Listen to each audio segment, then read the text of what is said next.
Bonjour et bienvenue à tous. Une nouvelle fois, nous sommes heureux de vous retrouver. Bonjour. Bonjour. Dominique. Bonjour à tous, nos amis francophones. Alors un grand merci déjà pour vos encouragements, les courriers, toutes les notes que nous avons reçues et qui nous aident à approfondir, à aller plus loin aussi dans cette méditation des œuvres de Luisa Picarreta, comme je vous l'ai dit la dernière fois, qui s'inscrivent et qui suivent vraiment cette belle tradition de l'Église, le magistère, puisque son procès de béatification a été aussi amorcé. Et puis grâce aussi à cette reconnaissance qu'on a eue par Benoît XVI de ses ouvrages. Donc nous continuons pour essayer de mieux comprendre cette volonté de Dieu qui se manifeste dans notre vie à travers toutes choses. Et alors, tout particulièrement à l'approche de cette Semaine Sainte, à l'aurore de cette Semaine Sainte, approfondir ce mystère de la croix. Voilà, approfondir ce mystère de la croix. Quel est notre désir? Que nous entrions tous, vous, chacun, nous, dans une plus grande intelligence de ce qui s'est passé en Jésus durant sa passion. Qu'est-ce que veut Jésus? Qu'est-ce que veut Jésus? À travers la croix. À travers la croix. Et dans cette divine volonté. Et qu'est-ce qu'il a vécu lui? Nous avons très peu d'intelligence encore, même après 2000 ans de tradition, de vraiment ce qui s'est passé, de ce que la divinité a opéré, a fait en Jésus. Nous aurons deux programmes, un premier aujourd'hui qui va encore dans le sens du carême, et puis après, plus proche de Semaine Sainte, nous verrons vraiment comment Jésus a réparé tous nos actes, a refait nos vies pour donner une parfaite glorification au Père en vivant les trois passions, la passion de l'amour, la passion du péché et la passion par les mains des hommes, par les Juifs. Alors, nous allons, Jean-Jacques, commencer donc, on va aller cette lecture, voilà. On est renvoyé donc le 5 décembre 1938, donc où nous pouvons ensemble méditer, essayer de mieux comprendre ce que Jésus a vécu et ce qu'il nous fait vivre, bien comprendre que sa passion, c'est ce que nous allons voir, c'est notre passion. Voilà. Sa croix, c'est notre croix, et nous sommes crucifiés avec lui. On peut commencer la lecture. Le 5 décembre 1938. Nous sommes au volume 36. Le tome 36. Tome 36. La volonté humaine est la croix de la divine volonté. Et la divine volonté est la croix de la volonté humaine. Dans le divin vouloir, les choses changent. Les dissemblances n'existent pas. Complément, comment Jésus supplée pour tout ce qui pourrait manquer à celle qui vit dans son vouloir. Alors nous ne verrons pas tout le chapitre, parce que c'est très riche et très dense. Souvent, ce matin, nous lisions, et je me souvenais d'un passage de Saint Jean de la Croix, qui explique que quand les vérités divines illuminent l'intelligence, l'intelligence entre dans une certaine obscurité. Comme il prend l'exemple d'un homme qui regarde le soleil en pleine figure. On voit rien. Un peu, quand on lit Luisa, la transcendance des vérités, la hauteur des vérités est tellement encore inadaptée à notre intelligence qu'on ne comprend pas. Et ça, c'est important, Jean-Jacques, pour tous nos amis. Parce que souvent, beaucoup nous disent « on ne comprend pas ». Ben nous non plus, on ne comprend pas. Il y a beaucoup de choses qu'on ne comprend pas. Il faut continuer à lire, il faut surtout pratiquer, faire des actes dans la divine volonté, faire ces actes le matin, les actes préalables, faire cet échange de vie, offrir notre volonté au Seigneur, parce que ça, c'est un grand obstacle. Tant qu'on n'a pas vraiment décidé, une fois que vous savez que la divine volonté existe, parce que, pardonnez-moi cette parenthèse, mais je crois que c'est très important, parce que des personnes nous écrivent et nous disent comment on fait, qu'est-ce qu'il faut faire, je ne comprends pas tout, mais elles sont attirées. Une fois qu'on sait que ça existe, dit Jésus, la divine volonté, donc ce don que Dieu fait dans cette ère dans laquelle nous vivons, cette nouvelle Pentecôte d'amour, cette venue du Christ dans sa gloire, parce que c'est ça la venue du Christ dans la gloire. On ne va pas toucher ce thème, mais c'est extraordinaire. La venue du Christ dans sa gloire, bien, c'est cette révélation de la divine volonté dans les derniers temps. Il vient, ça ne va pas être une venue avec trompettes, fanfares, des armes, des mitraillettes et des tanks. Hein. Jésus vient déjà par le don de la divine volonté. Donc, une fois que nous savons que ça existe, nous faisons cet échange de vie avec le Seigneur. Tous les jours, nous faisons ces actes préalables où on demande à Dieu de venir prier en nous, respirer en nous, agir en nous, travailler en nous, vivre en nous, faire tout en nous. Une fois que ces choses sont faites, nous commençons à vivre. Et à vivre par moments et à faire des actes dans la divine volonté à travers toutes les petites choses de la vie. C'est ça qui ouvre à l'intelligence. Voilà. C'est ça qui va permettre à chacun de comprendre. Parce que tant qu'on ne fait pas le don de notre volonté à Dieu et que nous ne recevions pas la sienne, Jean-Jacques, eh bien, on aura toujours du mal. Alors ça peut être esthétiquement joli, intéressant. En fait, toute notre vie quotidienne, la démarche que nous pouvons vivre, qui nous permet d'entrer dans ce plan merveilleux de la divine volonté, c'est comme tu l'as dit, cet échange de volonté. Tout commence et se continue chaque jour, puisque c'est des actes préalables et des actes quotidiens où nous redisons, Seigneur, faisons-le ensemble, que ta volonté soit faite avec moi, et continuellement nous sommes crucifiés, c'est vrai, et c'est dans ce qu'on va voir maintenant, c'est-à-dire que notre volonté humaine est continuellement crucifiée, puisque c'est le divin vouloir qui prend la place. Et c'est cet aspect de renoncement qui est incommode, qui n'est pas facile à vivre, qui est coûteux toujours pour notre nature humaine et qui nous permet de mieux comprendre ce qu'est vraiment la divine volonté. Mais Sans ça, je dirais, c'est superficiel, pardon, je t'ai coupé. Non, c'est superficiel. J'allais mettre l'autre versant, mais qui nous donne de grandes joies. Ah oui, c'est vrai que la volonté humaine est crucifiée, mais dans la mesure de cette négation de nous, et Jésus le dit dans l'Évangile, si quelqu'un même qu'il prenne sa croix, qu'il se nie lui-même, qu'il se renonce à lui-même, qu'il prenne sa croix et qu'il me suive, c'est le paradoxe de la croix, il y a de grandes joies, il y a des lumières sur le mystère de Dieu, il y a des joies intérieures et une facilité dans la prière, il y a surtout les passions sont plaquées. Il y a une force de Dieu, il y a un désir croissant de vivre uni à la divine volonté, une grande faim et enfin une grande soif des écrits de Louisa. Parce qu'il faut quand même bien dire que l'important, c'est de lire les écrits. C'est de lire les écrits. On voudrait, c'est important, on peut s'étendre là-dessus, parce qu'on voudrait comprendre, saisir immédiatement, mettre en pratique, sans bien lire, j'allais dire, la notice d'emploi.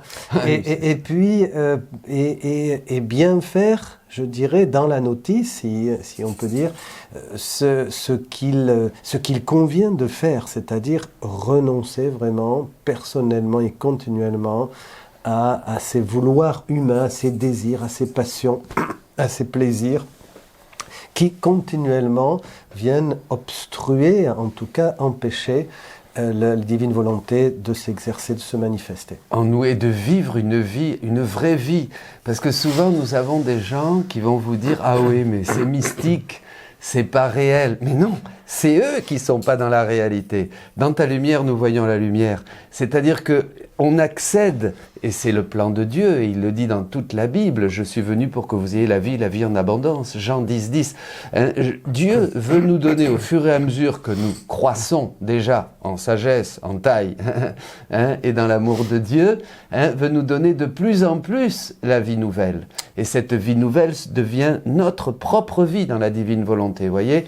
Et c'est là où nous percevons toute la réalité qui nous entoure, les souffrances, le travail, la maison, la vie en famille, la pastorale, la vie des prêtres et des religieux, pour ceux qui sont consacrés au Seigneur. Nous vivons tout dans la divine volonté, mais nous le vivons avec cette vie abondante, parce que nous renonçons à notre propre volonté pour permettre à la divine volonté, en collant à elle, de nous instruire et de nous donner sa vie propre. Sa vie propre. Sa vie propre. Benoît XVI dit que l'homme atteint sa véritable maturité quand il a accueilli, quand la volonté de Dieu devient sa propre volonté. Voilà. L'homme acquiert sa véritable maturité quand la volonté de Dieu est reçue comme sa propre volonté. Bien sûr. Donc on est vraiment dans la sagesse de l'Église. On est dans la sagesse de l'Église. On est dans la sagesse de l'Église, et déjà même dans toute la tradition, il y avait d'abord cette conformité à la volonté de Dieu, à cette similitude, cette conformité, cette transformation et cette union de volonté qu'on retrouve déjà chez Sainte Thérèse dans les 5e demeures, chez Sainte Thérèse d'Avila.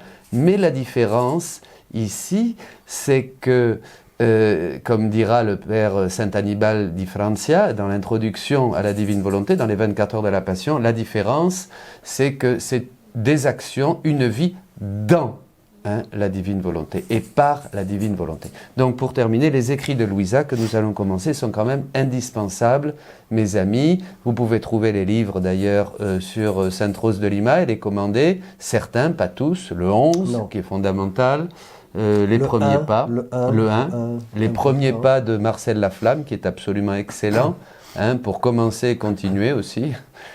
Et là, nous allons donc, Jean-Jacques, au livre 38, au 5 décembre 1938. 38 ou 36 38. 38. C'est le tome 36, l'année 1938. Voilà, c'est ça, pardon.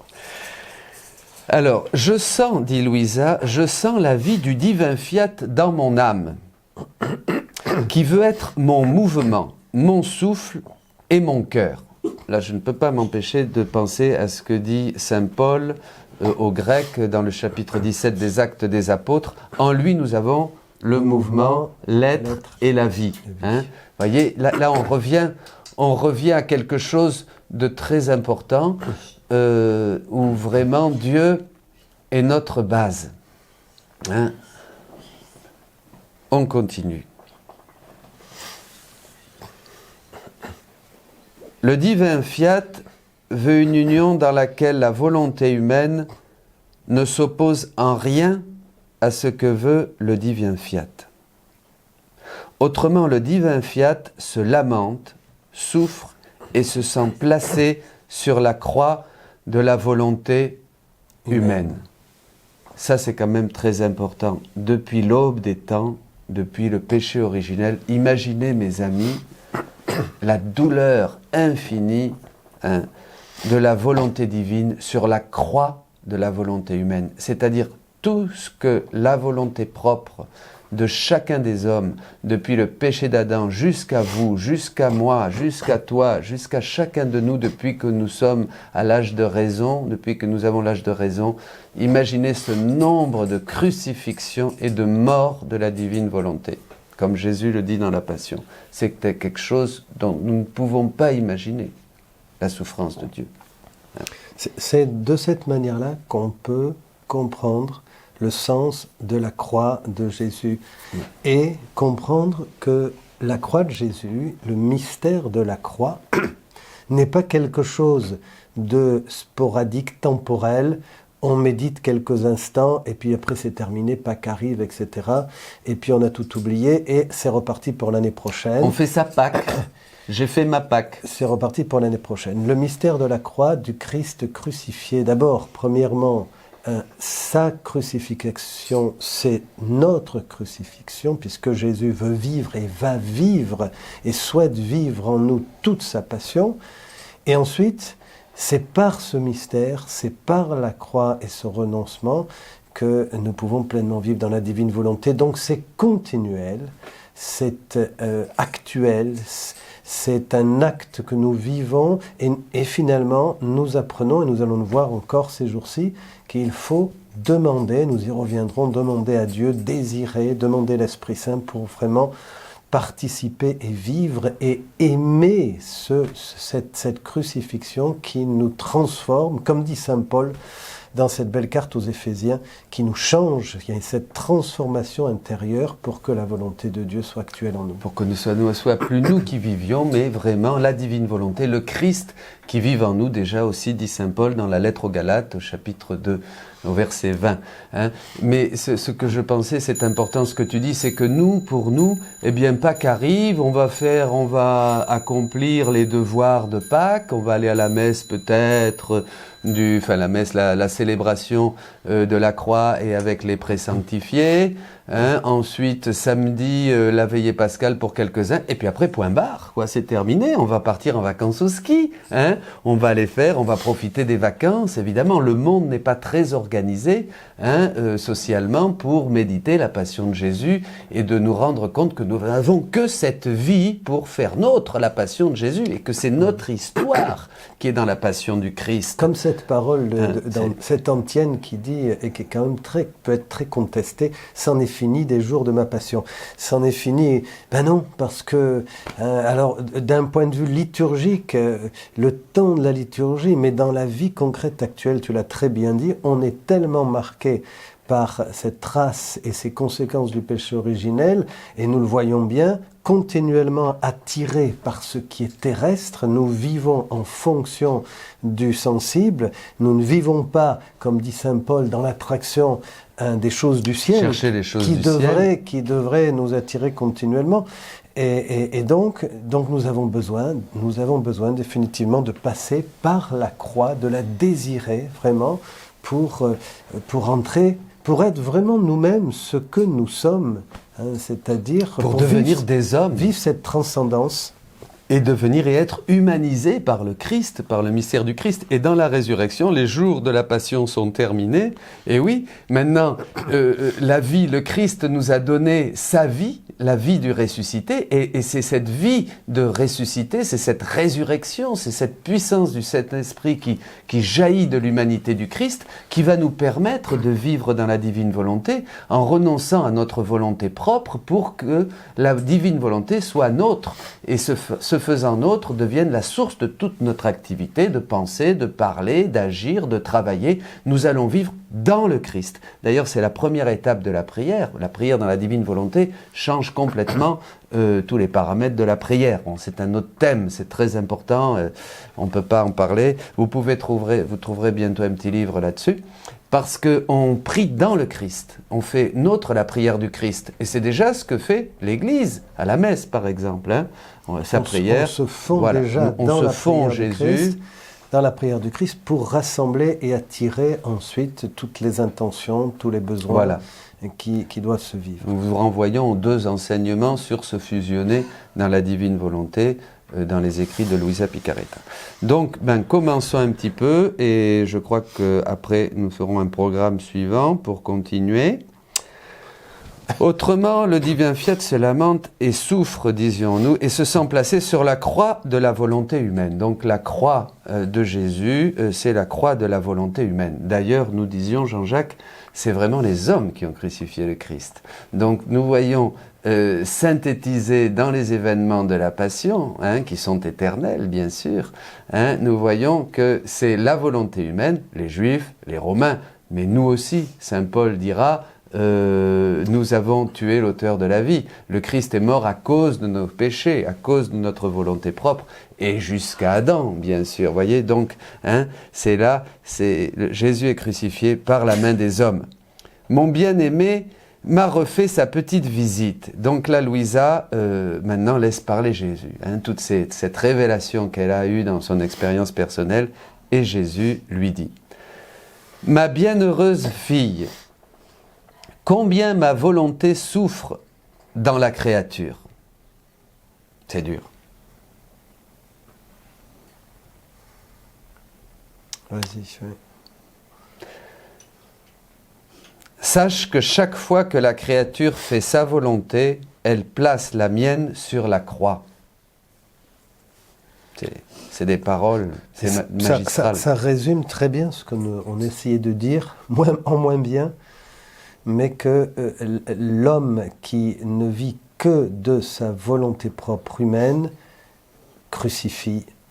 continue de crucifier le Christ, comme disait, qui est éternellement crucifié à cause de l'homme.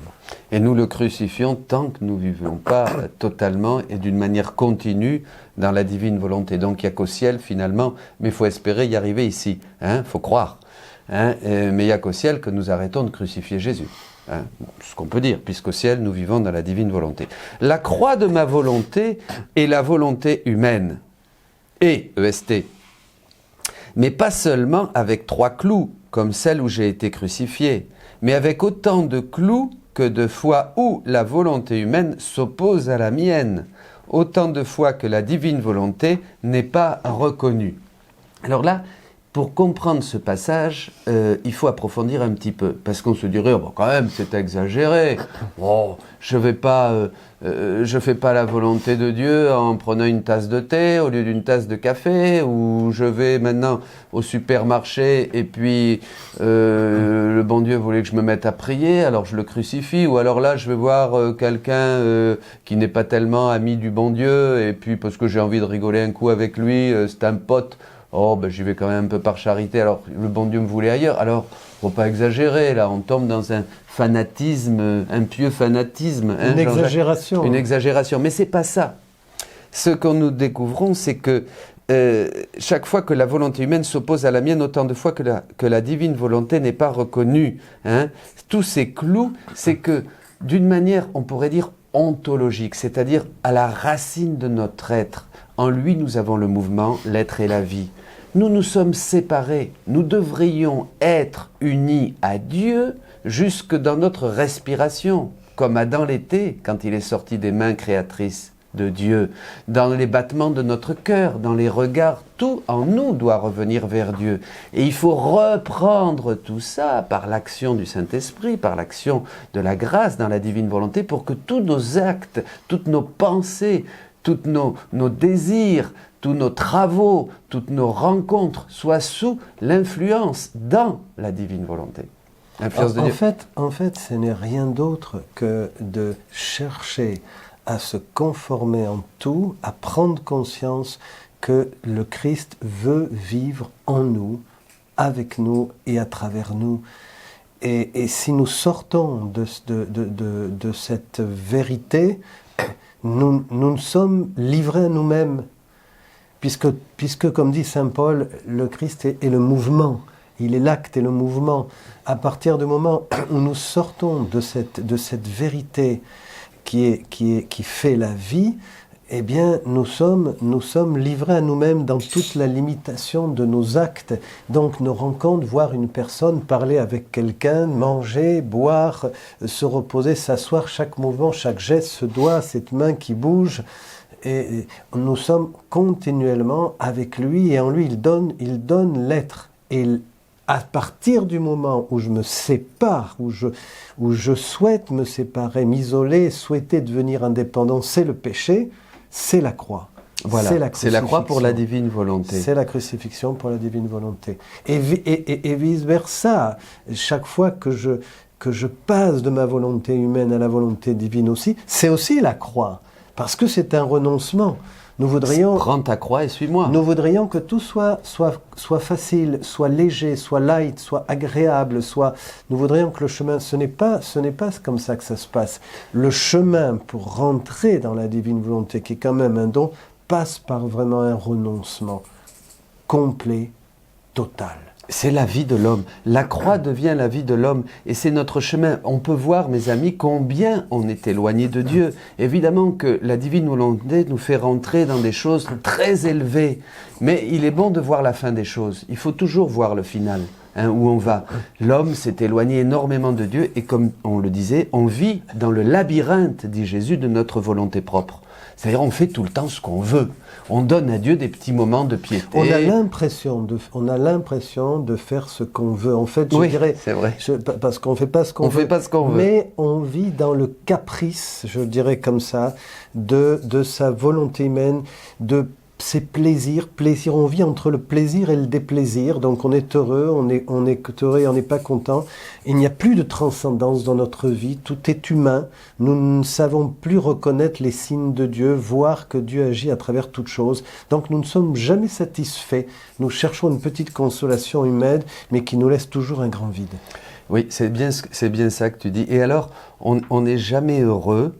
Et alors vous me direz, mais c'est très exigeant. L'intention.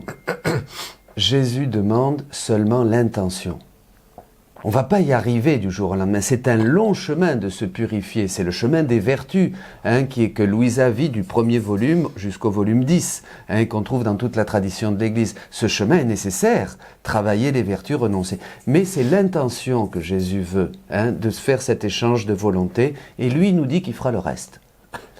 Il nous dit que c'est-à-dire qu'il y aura des grâces. Je donnerai des grâces. Donc si on a vraiment le désir de cette transformation, eh bien, le Jésus s'occupera. Je dirais trois choses. Le désir, la lecture, les lectures, tellement important. Nous y revenons encore. Lire les écrits de Louisa et demander de l'aide, du soutien, s'interroger, créer des cénacles. L'autre jour, j'étais à Saint-Étienne. Voilà. Ah oui. Et dans cette grande rencontre de Saint-Étienne, d'ailleurs, vous aurez bientôt la plupart des enregistrements de cette rencontre nationale, en tout cas en France, qui s'est faite à Saint-Étienne, pour bien comprendre que c'est tellement important de se retrouver quand vous pouvez vous retrouver à quelques-uns, créer un cénacle et puis lire les écrits. Ben voilà mes amis, eh bien nous allons continuer la deuxième partie de cet enseignement. Nous avons avancé un tout petit peu. Donnons nos vies au Seigneur, donnons notre cœur, dites à Jésus, viens, divine volonté, viens vivre en moi, je te donne ma volonté, je te donne tout ce que jusqu'à aujourd'hui j'ai voulu faire par moi-même, aussi dans mon passé, pour que je puisse tout refaire avec toi. Je propose de relire ensemble, on peut la dire, cette prière que vous avez au tome 1, vous la retrouverez, qui est magnifique. On va la dire ensemble. Et vous pourrez la marquer, la retenir. Si vous ne l'avez pas dans le tome 1, elle est très belle. Redites-la pendant cette semaine sainte. Ô très sainte Trinité, baignée dans le sang du Christ, je me prosterne devant ton trône et dans une profonde adoration, je te supplie par les sublimes vertus de Jésus de m'accorder la grâce d'être toujours crucifié. Et que Dieu Tout-Puissant vous bénisse, le Père, le Fils et le Saint-Esprit. À bientôt.